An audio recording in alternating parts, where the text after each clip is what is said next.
നമസ്കാരം. IPL ന്യൂസിലേക്ക് സ്വാഗതം. ശനിയാഴ്ച നടന്ന ഗുജറാത്ത് ലക്നൗ മത്സരത്തിൽ ലക്നൗ 6 വിക്കറ്റിനാണ് വിജയിച്ചത്. ശുഭ്മാൻ ഗില്ലും സായി സുദർശനും റൂദർഫോർഡും ചേർന്ന് 180-ൽ 6 വിക്കറ്റ് എന്ന ശരാശരി സ്കോറിൽ ആദ്യ ഇന്നിംഗ്സ് അവസാനിച്ചു. ഈ ഇന്നിംഗ്സിൽ 37 ബോളിൽ 56 നേടിയ സായി സുദർശൻ ടോപ്പ് സ്കോറിലൂടെ ഓറഞ്ച് ക്യാപ്പ് സ്വന്തമാക്കിയിരുന്നു. തുടർന്ന് ബാറ്റിംഗിനിറങ്ങിയ ലക്നൗ അനായാസ വിജയം നേടിയെടുക്കുകയായിരുന്നു. മാർക്രം, പൂരൻ, ആയുഷ് ബഠോനിയും മികച്ച ബാറ്റിംഗ് ആയിരുന്നു പുറത്തെടുത്തത്. ഒറ്റ ഇന്നിംഗ്സിലൂടെ നഷ്ടപ്പെട്ട ഓറഞ്ച് ക്യാപ്പ് വെടിക്കെട്ട് ബാറ്റിംഗിലൂടെ 7 സിക്സ് ഉൾപ്പെടെ 34 ബോളിൽ 61 റൺസിലൂടെ അത് തിരിച്ചു പിടിക്കുകയായിരുന്നു. Player of the match Pooran തന്നെയായിരുന്നു. രണ്ടാമത്തെ മത്സരത്തിൽ പഞ്ചാബിനെതിരെ 8 വിക്കറ്റിന് 10ാം സ്ഥാനത്തുള്ള ഹൈദരാബാദ് വിജയിക്കുകയായിരുന്നു. ഒരു ഗംഭീര ബാറ്റിംഗ് ആയിരുന്നു ഇരു ടീമുകളും കാഴ്ചവെച്ചത്. ആദ്യം ബാറ്റിംഗിന് ഇറങ്ങിയ പഞ്ചാബിന്റെ പ്രിയനേഷ് ആര്യ, പ്രഭ് സിമ്രാൻ, ക്യാപ്റ്റൻ ശ്രേയസ് അയ്യർ, വധേര, അവസാനം സ്റ്റോയിനിസിന്റെ വെടിക്കെട്ടും ചേർന്ന് 245-ൽ 6 എന്ന ഗംഭീര ടോട്ടൽ പടുത്തുയർത്തി. 6 സിക്സ് ഉൾപ്പെടെ 36 ബോളിൽ 82 റൺ നേടിയ ക്യാപ്റ്റൻ ശ്രേയസ് തന്നെയായിരുന്നു ഇതിൽ മികച്ച ബാറ്റിംഗ് പുറത്തെടുത്തത്. തുടർന്ന് ബാറ്റിംഗിനിറങ്ങിയ ഹൈദരാബാദ് ഓപ്പണർമാരായ ഹെഡും അഭിഷേക് ശർമ്മയും ചേർന്ന് തലങ്ങും വിലങ്ങും അടിക്കുകയായിരുന്നു. ഹൈദരാബാദ് കഴിഞ്ഞ IPL-ൽ കാണിച്ച ബാറ്റിംഗ് പവർ ആയിരുന്നു അവർ കാഴ്ചവെച്ചത്. 66 റൺസ് എടുത്ത് ഹെഡ് പുറത്താകുമ്പോൾ പിന്നാലെ വന്ന ക്ലാസിനും അതേ ബാറ്റിംഗ് ശൈലി തന്നെ തുടർന്നു. 55 ബോളിൽ 10 സിക്സ് ഉൾപ്പെടെ 141 റൺ നേടി. അഭിഷേക് പുറത്താകുമ്പോൾ അവർ വിജയം ഉറപ്പാക്കിയിരുന്നു.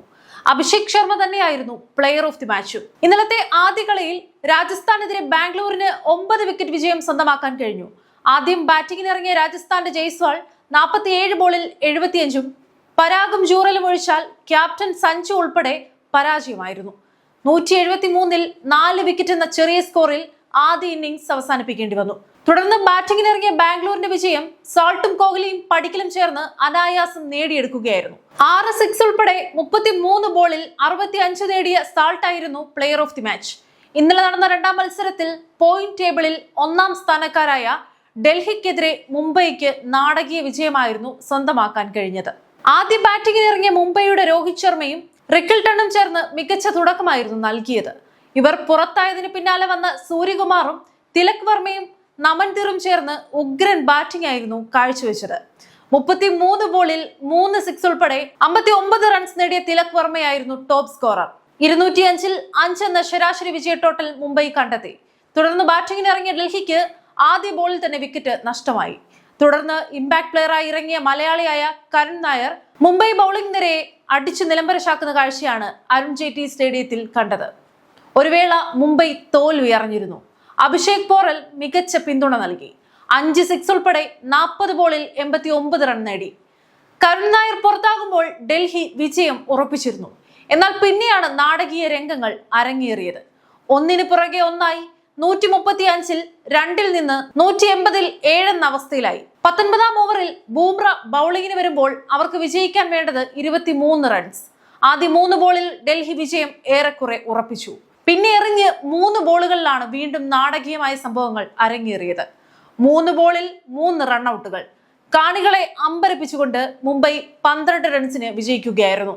രോഹിത് ശർമ്മയ്ക്ക് പകരം ഇമ്പാക്ട് പ്ലെയറായി ഇറങ്ങിയ കരൺ ശർമ്മയായിരുന്നു ഡൽഹിക്ക് അന്തകനായത്. 4 ഓവറിൽ 36 റൺസ് വിട്ടുകൊടുത്ത് 3 വിക്കറ്റുകൾ സ്വന്തമാക്കിയ കരൺ തന്നെയായിരുന്നു പ്ലെയർ ഓഫ് ദി മാച്ച്. ഇന്ന് നടക്കുന്ന മത്സരത്തിൽ ചെന്നൈ ലക്നൌവിനെ നേരിടും.